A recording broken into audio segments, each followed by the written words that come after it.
Mali, où la grève se poursuit dans le secteur de la santé publique. Ça fait près d'un mois que le mouvement dure et les conséquences sont lourdes pour les patients. Reportage à Bamako de Kaourou Magassa.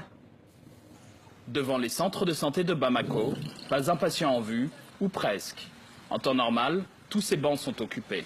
Mais depuis 3 semaines, 90% des personnels de santé seraient en grève selon les syndicats.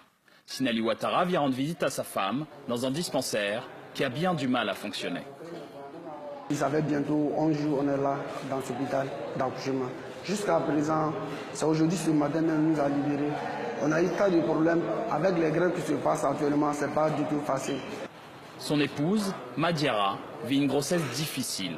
Sa tension est faible, elle en souffre et n'a qu'une envie, rentrer chez elle. Si la grève pouvait cesser, cela me ferait plaisir, car les malades viennent dans les hôpitaux et ne trouvent pas de médecins. Ils ne trouvent pas de docteurs capables de les soigner. Surtout ici, mis à part dans les salles d'accouchement, le travail ne se fait nulle part. On entend souvent que les cadavres sont de plus en plus nombreux, que les morgues sont pleines. Dans ce centre, seule la maternité et le bloc opératoire fonctionnent à plein régime. Une trentaine d'accouchements a lieu chaque jour, dont 4 ce matin par césarienne.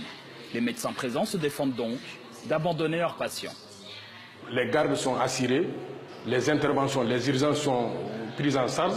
Auparavant, la population n'était pas au courant de cela.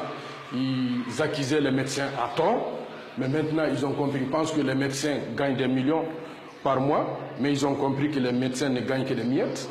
Nous revendiquons nos droits. Et c'est à la population, je pense, de réagir. Et aussi, c'est leur droit de recevoir des soins. C'est à eux, quand même, de peut-être sortir, manifester.